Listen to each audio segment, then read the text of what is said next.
Chapter 5, Step 5, Making the Right Choice. And again, I'm reading from the book, What Works When Diets Don't, that you can actually get right now for free as a free download at our church website, westsidechristianfellowship.org. I know I'm saying that a lot, but we want to give you this free resource. And what I'm recording here, the podcast and the audio version is a lot of new information that wasn't in the book. Also, things are changing. I did write the book 24 years ago, but then I changed some things around 2020. And now I'm recording this summer of 2024. And we're going to get right into this because this is an important topic on food. Food. Friend or foe, what you need to know. We could say food, friend, and foe, what you need to know. And again, I'm going to be all over the place. Some of this will be redundant. The challenging part is many of you are well-versed in diet, nutrition. You already have your own plan, your own idea. You've got things dialed in. Others don't really even know what a calorie is, or macronutrients versus micronutrients, or all kinds of different things. So I'm going to try to weave in a lot of different information that can help you wherever you're at in your journey. And here's what I came to realize recently. We get our information from someone or from something. So you see all these, fitness experts. I think I listed a whole bunch of them that I kind of watch sometimes. And I'm getting my information from them. And I'm also getting my information from, let's say, Harvard releases a study, or Walter Longo at USC releases a study, or they just came out, Buchenheimer clinic in Germany, fasting clinic, just came out with a study on protein sparing. And so we're looking at studies. We're looking at all these different influencers. I mean, this guy is full on carnivore. Like, vegetables are trying to kill you. These people attack you if you dare mention meat and dairy. And it's like, we live in an unbelievable time right now. So what I try to do is look at everything from a biblical perspective, and it really helps me stay focused because we don't want to get too carried away. Guys, I've been there where, it's all about nutrition and measuring your food, and we can't eat there, we can't do that, and we can't. So I think you don't want to get carried away and hurt other people, your family members, and, you're on your deathbed thinking, oh, wow, okay, I lived to be 90, but I sure was a jerk, and so I want to avoid that. However, we want to educate people. We want what's best for our family. We want to, heal them. We want to feed them nutritious food, especially children. And so I'm going to go into a lot of different areas here. I know not everyone will agree with things, and there's new information coming out, about insulin and mTOR, and, the big thing right now, recently is, protein increases mTOR. But, some of the research I've seen, so does, glucose, carbohydrates. And so, where do you draw the line? And so that's why a relationship with God is so important. In His Word, let Him guide you, let Him direct you, put all things in perspective, let moderation be the mark of your lifestyle. But I do believe that for most reading this, I just saw this today, I've got to check it out. Half of the U.S. population will be overweight by 2030. So that's 6 years from now. And I don't doubt at this rate because, and I'm not going to go into detail. I just did on all the different podcasts and the first portion of this book that you can check out at your convenience, and to really get you going in the right direction. But there's just a lot of, misinformation, but the true information is also confusing. And so, I think I talked about in the chapter on preparation, but realizing this is a process. Okay. So if I'm going to, I've got to get this weight off, health issues as I get older, I'm not going to shoot for a crash diet. So in 60 days or 90 days, I'll be there. If I'm in the summer now, I'm going to look towards the summer of next year. And because it's a process, if you want to maintain muscle, lose fat the right way, maybe some intermittent fasting, maybe some prolonged fasting, you have to have realistic goals, and you get back up, you keep falling forward. You have to make some hard decisions. Dining out, is not part of my life much when I do that, or I've got some tricks I'll get into here later. I mean, one of them is realizing that pretty much all fast food restaurants, they use refined vegetable oils, very high in carbohydrates, the process of the foods, so you have to be strategic. One thing I do is maybe I might order a huge salad. I go to a place that has organic salad. It's got a mix of all different kinds of things. I'll just bring my own meat, grass-fed meat already with the salad dressing from my house and just mix it all together.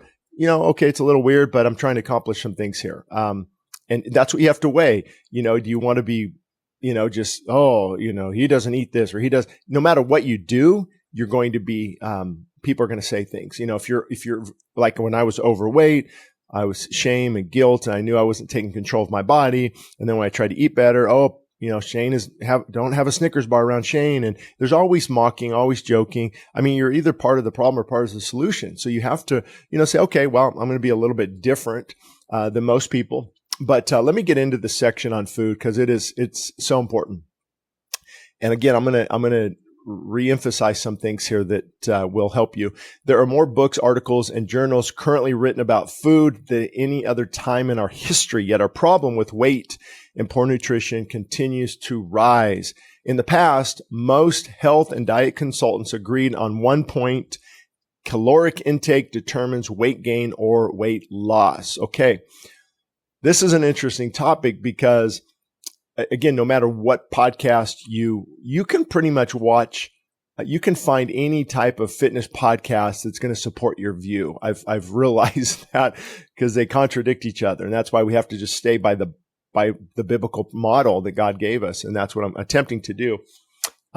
So, in my opinion, again, looking at research, following a lot of these guys, studying with the National Academy of Sports Medicine, never got certified, but a lot of their material growing up. If you take in more energy than your body needs, you will store it. I mean, because I just watched one podcast the other day where it's like, it doesn't matter how much you eat. If insulin is low, you're not going to store fat. And, there's lipogenesis as well as gluconeogenesis. Converting glucose from nothing is gluconeogenesis. Lipogenesis is creating fat out of nothing. And so if fat can be turned into fat, carbohydrates can be turned into fat, excessive protein. I mean, if we eat too much, it's going to be stored. I mean, that's law of thermodynamics and more. Look at your checking account. If you're putting in more than you're taking out, you're going to save that money. So fat is a storage saving system. So I went back and forth on this, and I realized in my own life too, that number one, that is true. If insulin is down, it's going to be to your advantage. Certain calories, I'll take a bowl of organic brown rice, high in fiber, mixed with some broccoli and a little bit of pepper or something, 250, 300 calories. I'll take that any day over the Snickers bar, not only in relation to the glycemic index load, the nutritional value, because I'm giving my body something that's alive and living. The micronutrients are the vitamins, minerals, enzymes, things like that my body actually needs, where the other one, it actually doesn't need much of that. And so the Snickers bar is going to cause me to get hungry, probably with the insulin spike, definitely more inclined to, store that fat. And then you'll be seeing things like net carbohydrates. And I don't, I try to be careful in this area because I know there's one product out there. It's like 30 grams. Let's say 40 grams of carbohydrates. Wow. That's a lot for one little thing if you're trying to watch your weight and insulin levels. But then it says only net carbohydrates, 5. I'm like, how did that happen? Well, if you've got 35 grams of fiber. So the thought is, and I'm not really sold on this, the thought is all that fiber, the fiber is the bulk. It clings to the intestinal tract and it's excreted through the body. And so that carbohydrates, those 40 grams, are not really used because 35 grams of that is fiber. But the nutrient value of those carbs and the density and how it affects the body, I just don't take that too seriously, although it might be completely true. And I would definitely err on the side of way more fiber. But I would also, if it were me, I would count that as 40 grams of carbohydrates, just as my own personal, weight loss plan. And so I do think caloric intake determines weight gain without a shadow of a doubt. I'm going to give you some things right now that will be very helpful I've noticed in my own life, I think it's, when we talk about biblical, we have to say, are the principles biblical? Because, you're not going to find out what diet is best necessarily in the Bible as far as, weight loss or different things. You see what types of foods they ate. They were very active. So trying to mimic that type of lifestyle as close as possible. That's why you'll hear right now a lot, 10,000 steps on your iPhone or your watch, I should say. And, that's good. I tried to do that the other day, and it's harder than you think. You've got to get out and walk. I was 2,000 steps short around 6 o'clock, and I just got my shoes on and walked up and down the street and felt better, slept better. And so there's something about moving a lot more. So I'm going to help you guys right now as we get into more of this. You need to pray, see what God puts on your heart. That to me is the key, because what he's having me do might be different than what he's having you do. But I do know this, that around in low calorie diets, you'll be seeing all this stuff, low calorie, you're setting yourself up for failure. They're worthless. They're not enough protein. But then you hear from other people. I mean, look at Walter Longo's success on the fasting mimicking diet and other people. And so how we were designed, I think we were designed to go low calories from time to time. But what this side is saying is you have to be careful because, okay, I'm 1,000 calories for a month. Wow, I lost 20 pounds. And you start eating again, it's going to come back on, and you're really, so when you do these things, you have to be strategic. For example, what I would recommend is, when I was in the health and fitness industry, we talked about portion size, and it was really easy for people because, let's say a fist, picture that as a cup of rice. You have a cup of rice, and then I'd have, just, about the size of this, a chicken breast, and then, 2 cups of these of, let's say brown rice or maybe a yam. Oh, no, I'm sorry, vegetables. We already talked about the complex carbs, and then a little bit of, a fat like some almonds or something, walnuts. And that would be, that's probably 200, 3, 4, 5, 6, depending on salad dressing, 7, 8. That's probably, let's say 700 calories, 3 times a day. It's 2,100 calories. It's healthy food. It's in moderation. No snacking, no eating late. You're gonna lose weight. So you can try that approach. It would be good. Another approach is you do have just have 500 calories. I've done this before, and as long as those calories are high in protein, and there's different studies. I've reached out to a lot of the experts, and they recommend anywhere between 800 to 1,000 calories. High in protein, good 50% protein will spare your muscle. So you won't go into this catabolic state for your muscle, because your muscle will be broken down into fuel, gluconeogenesis, if there is the need is there. So some resistance training and 50% protein, and you can do 1,000 calories a day. And maybe what I would do is do it for 2 weeks, 10 days, 3 weeks. I mean, whatever, my max is about 10 days or so. And then, okay, need a breather. And so for the next 4, 5, 6, 7 days, I'll eat good. And I'll eat not a lot, maybe again, 2,400 calories or something, like, or they call it a maintenance phase. And then I'll jump right back on that lower calorie program again until I keep hitting away at it, People, some will incorporate water fasting, which is good. I've written about that. Buckingheimer Wilhelmi, I think I pronounced it right, in Germany, they actually put people on about 250 calories, but it's all juice and soup. And they show some studies where they followed men on a 10-day study, and they actually maintained their muscle. So I have I don't disagree with the study. I just don't know the extent of it, how many other studies are out there, but it kind of seems hard for me to comprehend, because if they're kind of active, I don't know how the body just saves that muscle completely when you're at such a low caloric range, because you need, maybe you don't know how this works, but your body burns calories 24 hours, 7 days a week. So let's just say you're burning 1,800 calories. Let's keep it simple. Let's say it's a woman. She does nothing. She burns 1,500 calories a day, doing nothing. My eyes blinking, my heart, 1,500 calories a day. That's that base metabolic rate, right? And then you throw in some exercise. Let's see, these people are exercising. There's another 500. So you're up to 2,000 calories a day now that you've burned. So if you consume 2,000 and you're burning 2,000, the thought is, you would maintain. Of course, I've got some thoughts on that because there is a post workout caloric burn that takes place, where your metabolic rate is raised up. And so, you'll never get the numbers right.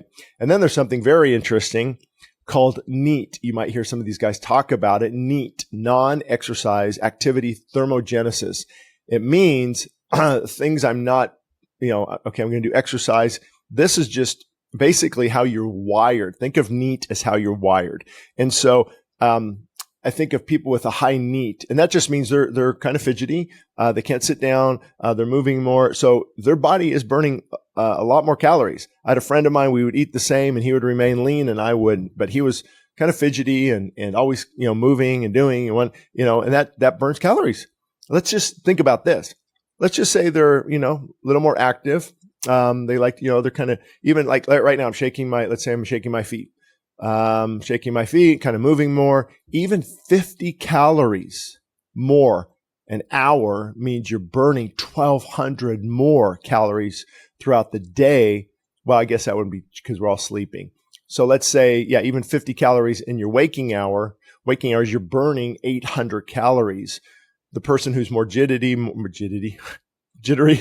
and, just out and about more and just, things that you don't track, you just don't really realize, they're burning 800 more calories than you. So that's where the NEAT principle comes into play. So what we need to do, what I've been talking about, is you get up, you get off the internet, you get off the couch. It's hard at first, but you start walking, you start staying active, maybe play outside with your kids.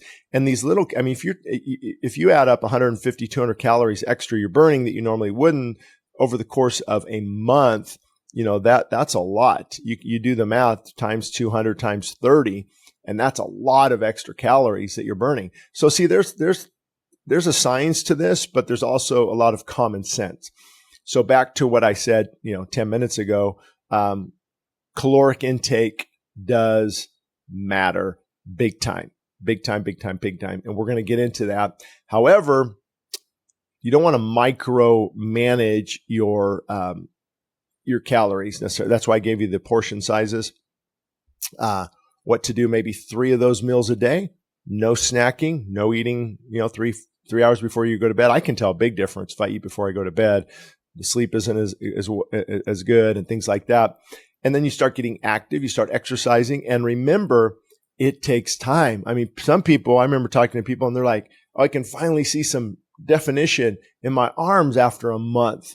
And that's not the goal, but it's nice to see, okay, so this is a very slow process where your muscle is maintaining body fat. Is these body fat cells? Remember, I think fat cells can increase 10 to 20 times their size. So it's a process. And be careful on the scale. I maybe would weigh myself once a week. If you do it every day, you take the weekly average, and we can get caught up on that because let's say I got up last night and had a little bit of some almonds or something with, they were sodium, they were salted and things. And now that sodium, I drank more water. Now that sodium actually caused me to retain water. So when I get up in the morning, how did I gain a pound yesterday? This is not working. No, it's some metabolic processes in your body. So you have to say it is working. I'm eating healthy. It's a process. It's going to take time. I feel better because I'm in control. I know I'm doing something good for my body. I'm going to just keep moving forward, and you'll see, you that pound will come off. And even, there's so many different opinions on how much muscle you can gain. I would say the average person not using, hormone replacement therapy, you're only talking maybe 2-3 pounds in 6 months. People say, I must be gaining muscle. Well, you're not going to gain a pound of muscle in a week, just naturally. Now, there's a process. So let's say you're gaining a little bit of muscle. You're losing a lot of some body fat. It's hard to tell, but there's also chemical changes that are taking place in your body. And the electrolytes play a huge role, the sodium, potassium, magnesium, and how they have your body retain water. A gallon of water, what is a gallon of water? 7 pounds. So let's say you're retaining half a gallon. That's why the weight, I don't go by my weight too much. I don't really use it as a gauge. The best thing is actually measurements. If you want to measure hips, waist, navel area, maybe around your chest if you can. And you see, oh man, I'm down a quarter inch, or my pants are fitting better. You're going in the right direction. So I just want to really hone in on this point. I know I stopped 4 sentences into the book, but calorie intake matters. The type of food you eat really matters as well, because, and I'm going to, as we go on here, but I know people are going to jump right to the section. I want to give them something right now. They can start right now. Of course, for more information, they can download the book for free at the church website. It's on other platforms, but the only place we could get a free link was on our church website. And it'll help you, with the motivation, the preparation that I've been talking about. But you need to know that you can do it. It takes some discipline. You fall forward. So when you look at, okay, this is my lifestyle. I mean, that, health is a fitness is my lifestyle. I might not be a 6-pack of abs. I might not be a fitness expert, but I'm going to have energy. I'm taking care of my body. I feel better. When I feel better physically, I'm also feeling better spiritually. Okay, this is the process. I don't even, I'll just open up. I think I did earlier on, but I got up to 220 pounds. And I've been slowly. So as I'm doing this book, I'm actually living it. I'm living it. And I got down to 208 currently. And my goal is like 195, what I was in high school. And 206 like last week. And then, just ate very, very healthy, maybe didn't exercise as much, the sodium. And, this morning I did it because I knew I'd doing this podcast. I'm almost 209. So I'm like 3 pounds. Oh my gosh. That's what most people think. This doesn't work. And I'm like, okay, well, my goal is to keep going. Where will I be this winter? Where will I be next summer? It's my lifestyle and I feel better. And people say, oh, that's, you must not be having fun in life. It's so hard. You have to say no to chocolate ice cream. When you start these patterns, you actually feel better. Like I feel great being in control. And I can have a couple scoops of ice cream now and then. And the body's listening to me versus me listening to it and the desires. And I feel better spiritually. And again, when your clothes fit better and you get off some of this, it's just wise. You get off some of this extra weight. It's like I just carried a 20-pound backpack, did some rucking. And, man, when I let that thing off, put it on the ground, I felt so much better and just, wow, and that's what it is. It's freeing. We don't need this extra weight. We don't need this extra fat. We need to shed it. And I believe that's biblical, moving more. In some cases, eating less. We don't need to look at, and I also cut out chips and crackers, even healthy ones, because a lot of the healthy ones have refined oil. They will spike your insulin. It's nothing but carbs that have been processed.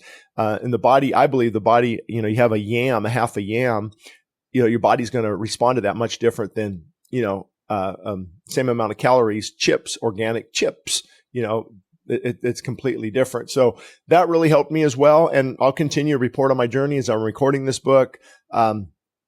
But that is the key. Portion size is what I just said. Maybe try 3 meals a day, those portion sizes. And if you have a snack, don't freak out. Oh, well, you get back on track.